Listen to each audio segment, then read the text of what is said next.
मला माहित आहे तुमची मानसिकता किती आहे ऐकण्याची. असो, थोडक्यामध्ये मी काही मुद्दे मांडण्याचा प्रयत्न या ठिकाणी करणार आहे. सर्वप्रथम राष्ट्रपिता महात्मा गांधी, त्याचबरोबर भारतरत्न परमपूज्य डॉक्टर बाबासाहेब आंबेडकर यांना होतो. त्यानंतर या ठिकाणी तुमच्या आमच्या समोर गेल्या 2 आणि उद्या 3ऱ्या दिवशीही आपल्या महाराष्ट्रात नव्हे, भारतात नव्हे, ज्या ठिकाणी या जगामध्ये भारतीय पोहोचलेला आहे त्या ठिकाणी त्या गेल्या 3 दिवसापासून, गेल्या 2 दिवसापासून आणि उद्या जो झेंडा फडकतो त्यांनाही आजच्या या दिनी मी वंदन करतो. मी तुम्हाला 2 नारे जे तुम्हाला माहित आहेत ते या ठिकाणी सुरुवातीला या ठिकाणी देतो आहे. त्याचा रिस्पॉन्स तुम्ही त्या ठिकाणी द्यायचा आहे. खास करून बाकीचे जे विद्यार्थी बसलेले आहेत त्यांनी या विद्यार्थ्यापेक्षाही मोठ्या आवाजाने या माझ्या होला रिस्पॉन्स द्यायचा आहे. भारत माता की, भारत माता की, वंदे वंदे. बघा विद्यार्थी मित्रांनो, आज तुम्ही आम्ही सर्व भारतीय भारत माता की जय, वंदे मातरम ह्या घोषणा अभिमानाने आणि कोणालाही न भीता आज आपण या घोषणा देत आहोत. याचं कारण 75 वर्षापूर्वी तुम्हा आम्हाला या घोषणा देता येत नव्हत्या, म्हणून तुम्ही फार लकी आहात. 75 वर्षापूर्वी अशा घोषणा जो कोणी देत होता भारतामध्ये, आपल्याच भारतामध्ये, त्याला त्या ठिकाणी अटक केल्या जात होती, त्याच्यावर अन्याय अत्याचार केले जात होते. आणि याचा अभिमान तुम्हा आम्हाला पाहिजे. पण बरेचसे जे काही भारतीय आहे त्यांना आपल्याला हे स्वातंत्र्य कसं मिळालं याची जाणीव नाही. आणि म्हणून गेल्या 75 वर्षापासून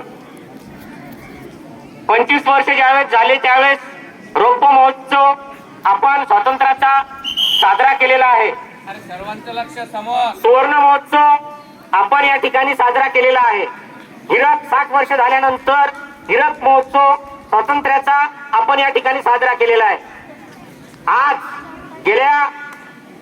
तुम्हाला या 3 दिवसाचं परिपत्रक शासनाचं माहित आहे, पण विविध माध्यमातून शासनाच्या स्तरावर गेल्या वर्षभरापासून हा जो महोत्सव आहे, अमृत महोत्सव, तो या ठिकाणी साजरा केला जात आहे. याची जाणीव तुम्हाला व्हावी. स्वातंत्र्य कसं मिळालं. बरेचसे जे 50-60 विद्यार्थी या ठिकाणी बोलून गेले, त्यांनी आपलं मत व्यक्त केलं, त्या विद्यार्थ्यांचं मी खरोखर या ठिकाणी अभिनंदन करतो. परंतु या ठिकाणी गेल्या 4-5 दिवसापासून मी भाऊसाहेब डीजी सर हा विषय मी तुम्हाला सांगत होतो, त्या विषयावर तुम्ही काही जो मुद्दा होता बोलले, तुम्ही चांगले बोलले, सर्व विद्यार्थी चांगले बोलले, टॉप टू बॉटम. परंतु आपला जो विषय होता, विषय दिलेला होता तुम्हाला, हा राज्यभर स्तरावर, राज्याच्या स्तरावर हा विषय तुम्हाला आम्हाला मिळालेला आहे. काय होता विषय तर भारत, कालचा भारत, आजचा भारत आणि उद्याचा भारत, याच्यावर तुम्हाला मत त्या ठिकाणी व्यक्त करायचं होतं. असो, या ठिकाणी मी तुम्हाला सांगितलं की 75 वर्षापूर्वी ज्या या घोषणा तुम्ही दिल्या, त्या घोषणा तुम्हाला देता येत नव्हत्या. ही परिस्थिती त्यावेळेस नव्हती, कारण या देशामध्ये इंग्रजाचं, ब्रिटिशाचं राज्य होतं. जे ब्रिटिश या भारतामध्ये व्यापारी म्हणून 16व्या शतकामध्ये 1600 मध्ये आपल्या भारतामध्ये व्यापारी म्हणून आले आणि ते राज्यकर्ते झाले. राज्यकर्ते होत असताना अचानकपणे ते काही राज्यकर्ते झाले नाही. त्यांनी आपल्या भारताच्या संस्कृतीचा, इथल्या परिस्थितीचा अभ्यास केला. अभ्यास करत असताना त्यांना याच्यामध्ये प्रामुख्याने कळालं की या भारतामध्ये एकात्मता नाही, एकी नाही, या भारतामध्ये समानता नाही. आणि या गोष्टीचा फायदा घेऊन त्यांनी संपूर्ण भारतावर त्या ठिकाणी राज्य केलं. जवळजवळ 150 वर्ष आपण म्हणतो, पण विद्यार्थी मित्रांनो, जवळजवळ 300 ते 350 वर्ष राज्य या इंग्रजांनी, या ब्रिटिशांनी आपल्या भारतावर केलेला आहे. जो 1857चा जो उठाव आहे हा पहिला उठाव आहे. यामध्ये बऱ्याचशा विद्यार्थ्यांनी किंवा बऱ्याचशा वेगवेगळ्या भाषणामधून तुम्ही बऱ्याचशा जे स्वातंत्र्य सैनिक आहेत त्यांची नावं ऐकलेली आहेत. पण काही अज्ञात असे स्वातंत्र्य सैनिक आहेत की त्यांनी या भारताला स्वातंत्र्य मिळवून देण्यासाठी बलिदान दिलेलं आहे. त्यामध्ये बरेचसे नाव तुम्हाला मी या ठिकाणी सांगणार आहे. मग ते बिहार मध्ये असतील, ते युपी मधले असतील, ते एमपी मधले असतील, ते महाराष्ट्रामधले असतील, ते कलकत्ता मधले असतील, संपूर्ण भारतामधील. पण ते अज्ञात आहेत. पण त्यांच्या जे बलिदान आहे, त्यांचं बलिदान तुम्ही आम्ही विसरायला पाहिजे नाही. विद्यार्थी मित्रांनो, जर आपण विचार केला, पहिला 1857चा पहिला उठाव मंगल पांडे आम्हाला ज्ञात आहे. पण मताधीन भंगी या स्वातंत्र्य सैनिकाचं नाव तुम्हाला आम्हाला माहित नाही. मताधीन भंगी हा त्या गोळ्या बारूदच्या फॅक्टरीमध्ये त्या ठिकाणी एक साधा मजूर होता. पुन्हा मी तुम्हाला एक मुद्दा सांगितलेला आहे, इंग्रजांनी या ठिकाणी कशा पद्धतीनं राज्य केलं या उदाहरणामधून तुम्हाला त्या ठिकाणी कळेल.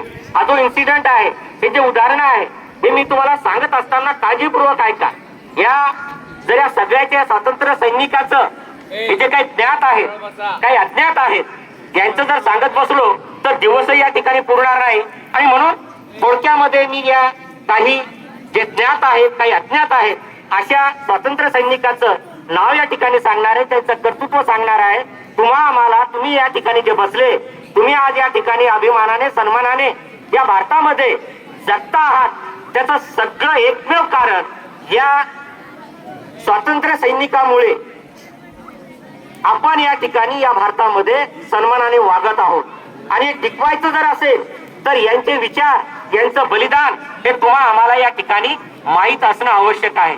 मताधीन भंगी, मताधीन वाल्मिकी नावाचा जो मजूर होता, तो काम करत असताना त्या ठिकाणी फॅक्टरीमध्ये त्याला तहान लागली. आणि तहान लागल्यानंतर त्या ठिकाणी तो पाणी पिण्यासाठी ज्यावेळेस त्या ठिकाणी एक सैनिक असतो, तो भारतीय असतो, इंग्रजाच्या आधिपत्याखाली त्या ठिकाणी सैनिक त्या ठिकाणी सेवा करत असतो, त्याला पाणी मागण्यासाठी गेले असता त्या ठिकाणी त्या सैनिकाचं नाव तुम्हाला सांगतो, मंगल पांडे. मंगल पांडे तुम्हाला आम्हाला सगळ्यांना माहित आहे. पण या मंगल पांडेला पेटवण्याचं काम किंवा 1857चा जो उठाव आहे त्याचा मेन नायक, जनक हा मताधीन वाल्मिकी आहे, हे तुम्हाला या ठिकाणी कळणार आहे. त्या ठिकाणी पाणी मागायला जात असताना हा त्याला वर्णभेद होता. त्या ठिकाणी सवर्ण असल्यामुळं त्या ठिकाणी त्यांनी ते पाणी नाकारलं. आणि पाणी नाकारलं असताना त्या ठिकाणी मताधीन वाल्मिकी जो होता, मताधीन भंगी जो होता, त्याला त्या ठिकाणी राग आला आणि त्यांनी सांगितलं की तुम्ही माझा काय द्वेष करता, तुम्ही जी गोळी वापरता, जी कारतूस वापरता, जे बॉम्ब वापरता, त्या बॉम्बला जी कव्हर आहे त्या ठिकाणी त्या गाईच्या आणि डुकराच्या चरबीपासून ती लेअर तयार झालेली आहे आणि ती तुम्ही तोंडाने तोडता. आणि त्या ठिकाणी तुमचा जीव वाटत नाही, परंतु माझ्यासारख्या सामान्य भारतीय माणसाला, मजुराला या ठिकाणी पाणी देत असताना त्या ठिकाणी तुमचा जीव वाटतो. आणि या इन्सिडेंट मुळे त्या ठिकाणी मंगल पांडे पेटला गेला आणि 1857चा उठाव त्या ठिकाणी निर्माण झाला. आणि 1857चा उठावला कारणीभूत त्या ठिकाणी मताधीन वाल्मिकी होता, हे तुम्ही आजच्या दिनी या ठिकाणी लक्षात ठेवलं पाहिजे. दुसरी या ठिकाणी आपल्याला राणी लक्ष्मीबाई माहित आहे. राणी लक्ष्मीबाई या राणी लक्ष्मीबाईचं नाव आम्हाला सगळ्याला या ठिकाणी माहित आहे, परंतु झलकारीबाई या स्वातंत्र्य सैनिक या स्त्रीचं नाव मला वाटतं मॅक्झिमम आमच्यापैकी बऱ्याचशा शिक्षकांना माहित असेल, पण मॅक्झिमम विद्यार्थी दशेत असल्यामुळं तुमचं वाचन कमी आहे, त्यामुळे यदा कदाचित तुम्हाला माहित नसेल. ही झलकारीबाई जी होती, ही झलकारीबाई एका साध्या सैनिकाची पत्नी होती, जी राणी लक्ष्मीबाईच्या सैन्यामध्ये भरती झाली. आणि ते हुबेहूब ज्याला आपण डुप्लिकेट म्हणू, ही राणी लक्ष्मीबाई सारखी झलकारीबाई दिसत होती. आणि झलकारीबाईंनी जो 1857 मध्ये जो उठाव केला, बऱ्याचशा ठिकाणी इंग्रजाला भूल देण्यासाठी, इंग्रजांना चकवा देण्यासाठी बऱ्याच ठिकाणी झलकारीबाई लढल्या. आणि झलकारीबाई राणी लक्ष्मीबाईच्या अगोदर त्या ठिकाणी त्यांचं बलिदान त्या राणी लक्ष्मीबाईच्या अगोदर दिलेलं आहे, याची ही जाण आजच्या दिनी आम्हाला माहित असणं आवश्यक आहे. विद्यार्थी मित्रांनो, तुम्हाला भगतसिंगांचं नाव माहित आहे, तुम्हाला आझाद सिंगांचं नाव माहित आहे, तुम्हाला सुखदेवचं नाव माहित आहे, तुम्हाला राजगुरूंचं नाव माहित आहे, पण यांनी केलं काय हे तुम्हाला आम्हाला माहित नाही. बऱ्याचशा विद्यार्थ्यांना विचारलं की भगतसिंग, राजगुरू हे फाशीवर का चढले? सर, ते फाशीवर चढले कॉलेजच्या विद्यार्थ्यांना विचारलं, डिग्रीला जे होते त्या मुलांना विचारलं, सर्वसामान्य माणसाला विचारलं. सर, हे स्वातंत्र्य सैनिक होते आणि आपल्याला स्वातंत्र्य मिळवून देण्यासाठी ते फासावर चढले. त्याचा अभ्यास आम्हाला माहित नाही. त्याचा अभ्यास तुमचा विद्यार्थी दशेमध्ये व्हावा या माध्यमातून या ठिकाणी आपण या कार्यक्रमाचं आयोजन या ठिकाणी करतो. या ज्या चिमुकल्यांनी या ठिकाणी सांगितलं, सर्व सांगितलं, राजगुरू सांगितले, भगतसिंग सांगितले, परंतु त्याच्या पाठीमागचं कारण काय आहे, या तिघांना फाशी का मिळाली, याचं एकमेव कारण होतं सायमन कमिशन. सायमन कमिशन तुम्ही ऐकलेले असेल, पण सायमन कमिशन काय आहे? सायमन कमिशन आपल्या भारतामध्ये इंग्रजांनी 1919 ला, ऍक्च्युअली 17 ला ते इस्टॅब्लिश झालं होतं आणि त्याची अंमलबजावणी 19 ला या ठिकाणी करण्यात आली. सायमन कमिशन मध्ये काय होतं? सायमन कमिशन जे सर जॉन कमिशन जे होते ते याचे अध्यक्ष होते या कमिशनचे, आणि म्हणून त्याला सायमन कमिशन असं नाव दिलं, त्या ठिकाणी देण्यात आलं. आणि त्याच्यामध्ये त्यांनी वेगवेगळ्या प्रकारचे कायदे, त्यांना जे इंग्रजांना जे कायदे पाहिजे होते, जे आपल्या फायद्याचे आहेत, अशा पद्धतीचे कायदे, नियम या सायमन कमिशनच्या माध्यमातून तुमच्या आमच्यावर लादले. आणि 1928 ला हे सायमन कमिशन पुन्हा भारतामध्ये आलं. सर जॉन सायमन कमिशनच्या माध्यमातून आपल्या भारतामध्ये आलं, परंतु त्या ठिकाणी बऱ्याचशा भारतीयांनी त्या ठिकाणी विरोध केला, बरीचशी असमानता होती. आता याच्यामध्ये जर दुसरा विषय जर पाहिला तर तो त्या ठिकाणी वेगळा आहे, तोही तुम्हाला मी थोडक्यामध्ये सांगण्याचा प्रयत्न या ठिकाणी करतो. महाडिक, इकडे लक्ष दे बा, खूप छान बोलली तू, फक्त इकडे लक्ष दे. थोडक्यामध्ये सांगायचा प्रयत्न करतो, माझ्याकडे मटेरियल भरपूर आहे. मला या संयोजकांनी मला 1 तास दिला, मी तेवढं बोलणार आहे, मला माहिती आहे तुमची मानसिकता नाही, पण तरी जे काही सांगितलं ते जे मेन मुद्दे जे आहेत ते तुम्ही ऐकून घ्या. सायमन कमिशनच्या माध्यमातून या ठिकाणी या तिघांना फाशी मिळाली. मग फाशी मिळत असताना त्यांनी काय केलं, यामध्ये हे बाई तिकडे लक्ष, कॉलेजची मुलं हे बघा, ऍक्च्युली या 5 ते 7 पेक्षा तुम्हाला ती गरज आहे, आता खूप गरज आहे तुम्हाला. हे आम्ही सांगायला लागलो इथं, मी वरडू सांगायला लागलो तर तुम्हाला समजलं पाहिजे. एवढा मोठा जोरात आवाज बोलण्याची आवश्यकता नाही. तुम्ही जर तुम्ही बोलले तर माझा आवाज कमी होतो. यामध्ये सायमन कमिशनच्या माध्यमातून त्या ठिकाणी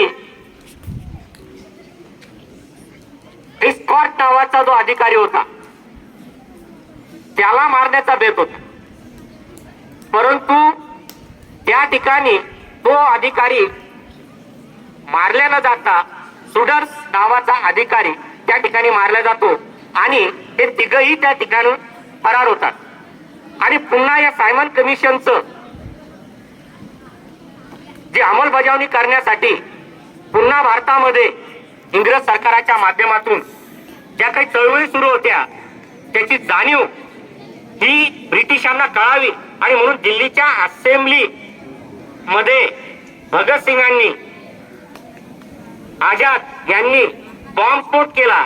बॉम्बस्फोट करण्याच्या पाठीमागे त्यांचा कोणाचा जीव घेण्याचा उद्देश नव्हता. त्यांच्या मनामध्ये जर आला असतं तर ती पूर्ण असेंब्ली उडवली असती, परंतु फक्त आमचा भारतीयांचा आवाज त्या बहिऱ्या इंग्रज सरकारांच्या कानापर्यंत पोहोचावा आणि या उद्देशाने त्या ठिकाणी दिल्ली असेंब्लीला त्या ठिकाणी बॉम्बस्फोट केला आणि त्या ठिकाणी स्वतःहून हे 3 जण त्या ठिकाणी अटक झाले आणि त्यांना नंतर मग त्या ठिकाणी फाशी झाली. फाशी होत असताना ती 24 मार्चला होणार होती, ती 23च्या संध्याकाळीच झाली. कारण त्या फाशीमध्ये बरेचसे अपील झाल्या.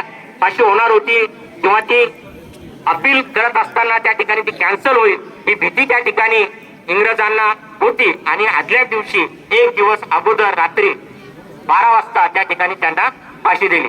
या ठिकाणी एक मुद्दा महत्वाचा तुम्हाला सांगतो. जालियनवाला बाग हत्याकांड हा तुम्हाला माहित आहे. जालियनवाला बाग हत्याकांड हा 1913 ला घडला. विद्यार्थी मित्रांनो, हे जे काही मेन मुद्दे आहेत हे तुम्हाला एवढ्यासाठी मी हॅमरिंग करत आहे, हे लक्षात ठेवा. हे थोडक्यामध्ये 2 मिनिटांमध्ये 15 मिनिटांमध्ये 1 तासामध्ये विषद करणारा हा विषय नाही. तुम्हाला ते बघावं लागणार आहे, तुम्हाला ते वाचावं लागणार आहे.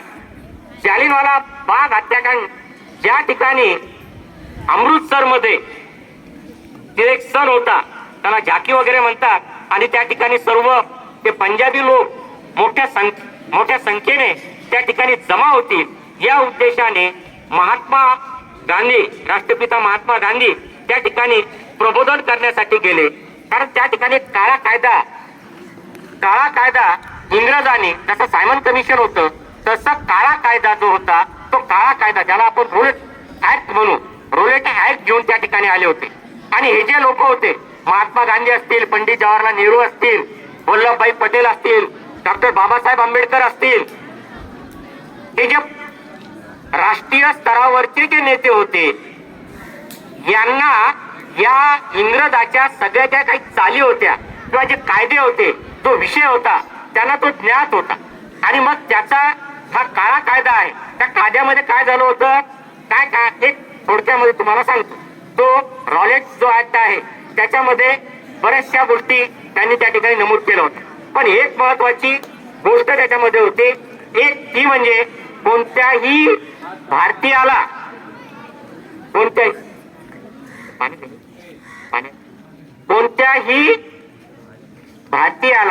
त्या ठिकाणी जर त्यांनी इंग्रजाच्या कायद्याला किंवा त्यांना जर त्यांच्या नीतीला जर विरोध केला तर त्या ठिकाणी त्याला कोणत्याही प्रकारची परमिशन न देता त्या ठिकाणी त्याला अटक केल्या जाईल. असा तो रोलेट कायदा, त्याला आपण भारतीय भाषेमध्ये, महाराष्ट्रीयन भाषेमध्ये आपण काळा कायदा म्हणतो, ब्लॅक लॉ असंही त्या ठिकाणी त्याला म्हटलेलं आहे. आणि मग त्या ठिकाणी इंग्रज आपल्या भारतीयांनी, आपल्या भारतीय स्वातंत्र्य सैनिकांनी, मी तुम्हाला सांगितलेलं आहे की आपल्याला भगतसिंगांचं नाव माहित आहे, राजगुरूचं नाव माहित आहे, किंवा सुभाषचंद्र बोसांचं नाव माहित आहे, बाबासाहेबांचं नाव माहित आहे, किंवा पंडित जवाहरलाल नेहरू माहित आहे, हे ज्ञात आहेत. पण याच्यापेक्षा हे हजारो असतील, लाखो करोडो लोक आपल्याला हे झेंडा फडकवण्यासाठी, तुम्हा आम्हाला स्वातंत्र्य मिळवून देण्यासाठी, तुम्हा आम्हाला सन्मानाने जगण्यासाठी यांनी बलिदान दिलेलं आहे. आणि त्याची जाणीव तुम्हाला या 15 ऑगस्टच्या माध्यमातून, या विचारपीठामधून तुम्हाला व्हावी. आणि मग त्या ठिकाणी त्या इंग्रजाचं नेतृत्व जनरल डायर नावाचा एक क्रूर अधिकारी नेतृत्व करत होता. आणि त्या ठिकाणी त्यांनी गोळीबार केला. गोळीबार असा केला जशी आपली शाळा आहे की नाही, त्या शाळेसारखं ते पूर्ण हॉल होता, पटांगण होतं. आणि त्या पटांगणामध्ये फक्त त्याला एंट्रन्स एकाच ठिकाणी होता. जसं आपलं प्रवेशद्वार आहे की नाही तसं एकच होतं. आणि आजूबाजूला त्या ठिकाणी विहिरी होत्या. त्या जालियनवाला बाग त्या मैदानामध्ये विहिरी होत्या. आणि यांनी त्या जनरल डायरनी त्यांना सांगितलं की इथली सभा तुम्ही या ठिकाणी रद्द करा. आमचा भारत आहे, आमचा देश आहे, आणि आमच्या देशामध्ये तुम्ही आम्हाला कोणत्याच प्रकारचा आदेश देऊ शकत नाही. आणि या भावनेने त्या ठिकाणी जनरल डायर हा त्याला राग आला. आणि त्यांनी त्याच्या सैनिकांना, ब्रिटिश सैनिकांना म्हणजे भारतीय सैनिक होते, त्याच्यामध्ये मॅक्झिमम मारणारे ते भारतीयच होते, त्यांनी आदेश दिला. आणि त्या ठिकाणी गोळीबार करण्यात आला. आणि त्याच्यामध्ये हजारो त्या ठिकाणी भारतीय मृत्युमुखी पडले. काही लोकांनी तिथल्या त्या विहिरीमध्ये उड्या घेतल्या, किंवा चला आपल्याला गोळ्या लागणार नाही, त्या विहिरीमध्ये उड्या घेतल्या. पण त्या विहिरीमध्ये हजारो लोक त्या ठिकाणी, त्यामध्ये लहान मुलं होते, स्त्रिया होत्या, बरीचशी माणसं होते, वयस्कर माणसं होते, त्या विहिरीमध्ये गचागचते भरले, तेही त्या ठिकाणी मृत्युमुखी पडले. असे हजारो लोक त्या ठिकाणी मृत्युमुखी पडले. याचा राग भारतीयातल्या ज्या स्वातंत्र्य सैनिक होते तत्कालीन, यांना राग आलेला होता. परंतु जनरल डायरला इतकी सिक्युरिटी होती की त्याला भारतामध्ये असताना, त्याची सर्व्हिस त्या ठिकाणी असताना, त्या ठिकाणी त्याला मारता आलं नाही. पण त्या ठिकाणी एका जवान उधम सिंग नावाचा, पिक्चर पाहिला असेल, भगतसिंग पिक्चर पाहिला असेल, त्यामुळे तुम्हाला कॅरेक्टर तुम्हाला ज्ञात आहे. त्या उधम सिंग नावाच्या त्या माणसाने, त्या स्वातंत्र्य सैनिकांनी विडा उचलला आणि ब्रिटिश मध्ये जाऊन 21 वर्षानंतर उधम सिंग यांनी या जनरल डायरचा बदला, या जालियनवाला बाग हत्याकांडाचा बदला त्या ठिकाणी घेतला. पण त्या ठिकाणी तो भारतीय रक्ताचा होता, तो भारतीय होता, प्रामाणिक होता. त्या ठिकाणी गेला असता त्या ठिकाणी त्यांनी फक्त त्या जनरल डायरवर गोळ्या त्या ठिकाणी झाडल्या. त्या ठिकाणी असंख्य अशा प्रकारचे ब्रिटिश सर्वसामान्य नागरिक होते, त्याच्या कोणालाही त्या ठिकाणी त्यांनी इजा पोहोचवली नाही. एका पत्रकाला त्या ठिकाणी, आणि त्यांनी त्याला स्वतः अटक करून घेतली, कोणत्या प्रकारचा विरोध केला नाही. फक्त त्या ठिकाणी भारत माता की जय, वंदे मातरम ते नारे देत असताना त्या ठिकाणी त्यांनी स्वतःहून अटक करून घेतली. एका पत्रकाराने जाता जाता विचारलं की त्या ठिकाणी बरेचसे इंग्रज होते, बऱ्याचशा स्त्रिया होत्या, तुम्ही त्यांना का मारलं नाही? त्यांनी सांगितलं, हा भारतीय स्त्रियावर अन्याय अत्याचार या ठिकाणी आम्ही करत नाही. आणि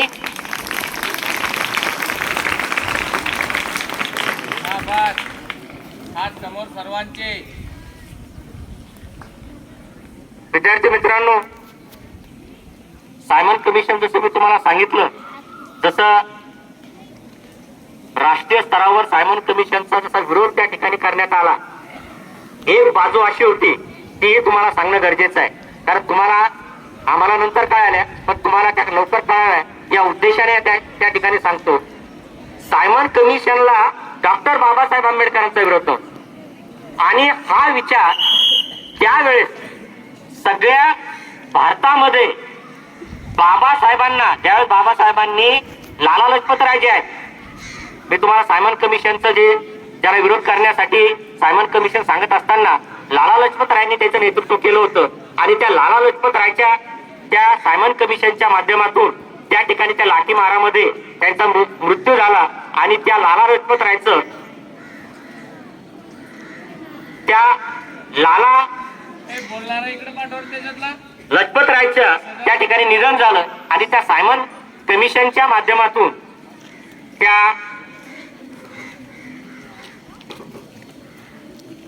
त्याचा विरोध म्हणून किंवा एक लाला लजपत रायचा बदला या भगतसिंगांनी त्या ठिकाणी घेतला, राजगुरूंनी त्या ठिकाणी घेतला, सुखदेवने त्या ठिकाणी घेतला. त्याचबरोबर एक मुद्दा सांगतो, चिठ्ठी आली मला, बराच वेळ झाला मला माहित आहे, कारण बोलता बोलता इथला जो बोलणारा असतो तो बोलत राहतो, पण समोरची मानसिकता पुन्हा पुढच्या वेळेस स्पेशल आपण या ठिकाणी पुन्हा बोलू. आता वर्ष आपल्याकडे आहे, यामध्ये एक मुद्दा या ठिकाणी सांगतो आणि माझं भाषण जे आहे ते या ठिकाणी संपवतो. भरपूर घेऊन आलो होतो राजे सर, तुम्ही म्हटले होते 1 घंटा बोला.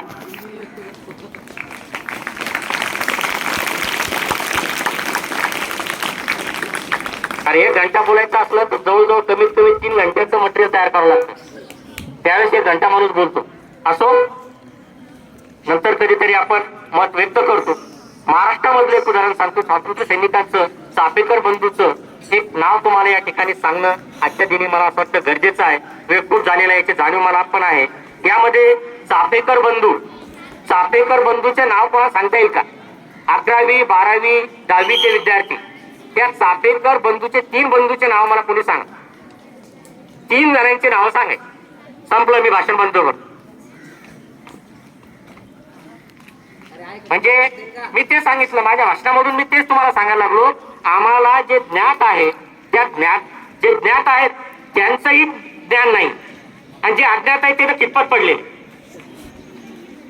आणि या कार्यक्रमाच्या माध्यमातून हे ज्ञात असलेले आणि अज्ञात असलेले सर्व स्वातंत्र्य सैनिक ज्यांनी या भारत भूमीसाठी बलिदान दिलं याची जाणीव तुम्हाला झाली पाहिजे. जोपर्यंत तुम्हाला याची जाणीव होणार नाही तोपर्यंत तुम्ही पेटून उठणार नाही. तुमच्यामध्ये जी काही भारतीयाबद्दल आत्मीयता आहे का नाही ती निर्माण होणार नाही. मला भारतीय दिसतच नाही, कारण या तिरंग्यामध्ये जे 3 रंग आहेत, या 3 रंग आम्हाला दिसत नाहीत. या 3 रंगाला आम्ही वेगवेगळं केलेलं आहे, आणि म्हणून हे रंग वेगळं करू नका.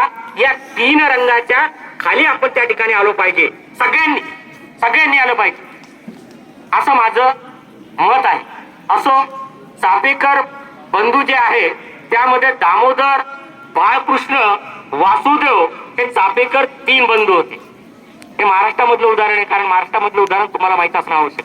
माझ्याकडे भारतामधले जेवढ्या राज्यामधले सगळ्याची नावं लिहून आणली, सगळ्याच वाचून आलो.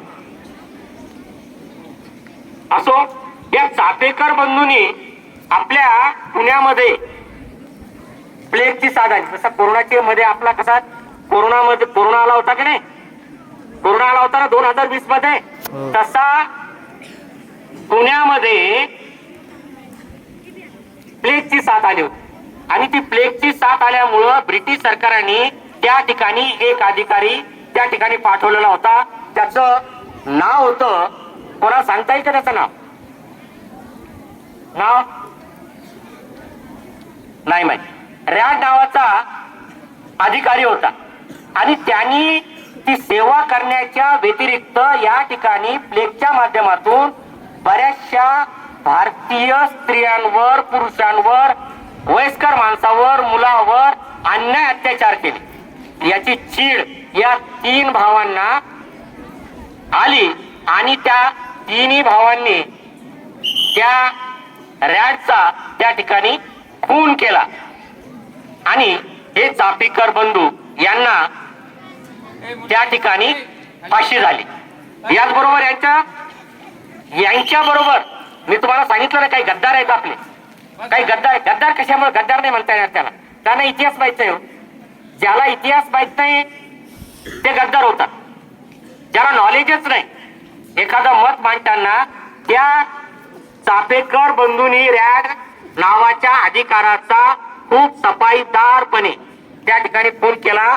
जगातल्या कोणत्याच माणसाला, कोणत्याच एजन्सीला त्या ठिकाणी या चापेकर बंधूचे नाव कळाले नाही.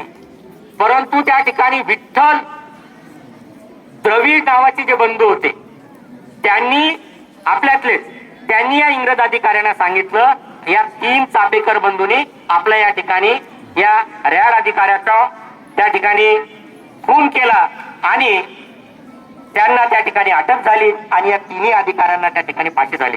असो मित्रांनो, बरेचसं मला बोलायचं होतं, बरेचसे मुद्दे मी या ठिकाणी काढून आणले होते.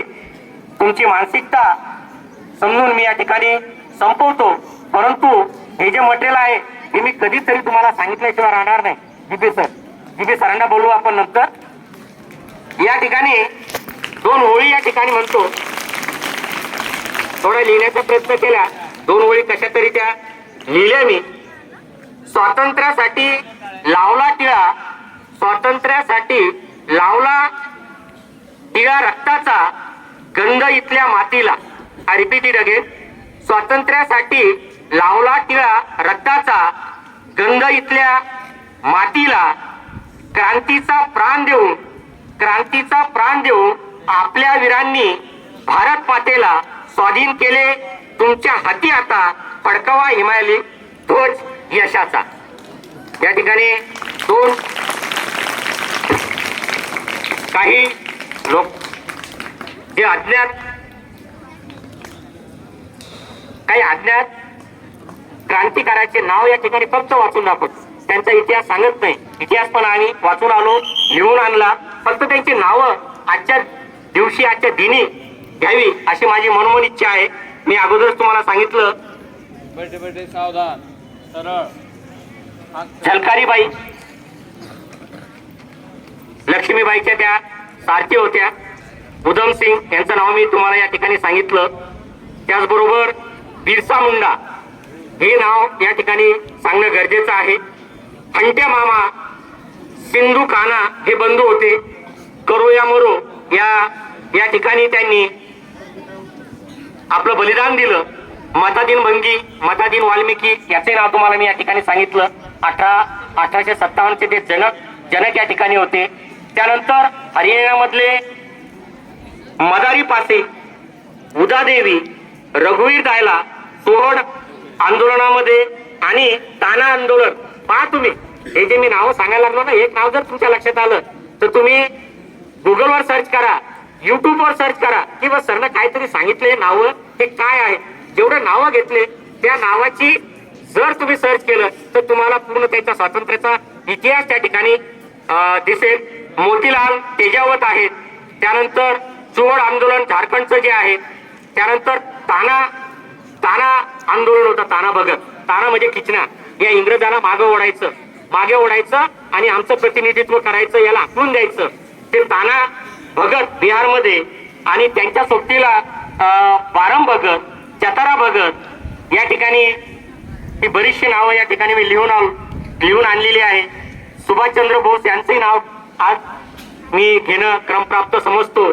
त्याचबरोबर सरदार वल्लभभाई पटेल यांचा इतिहास खूप मोठा आहे, तोही तुम्हाला या ठिकाणी चंद्रशेखर आझाद सायमन कमिशनच्या माध्यमातून हेही यांनी आपल्या भारतासाठी बलिदान दिलं, याची जाणीव तुम्हाला व्हावी.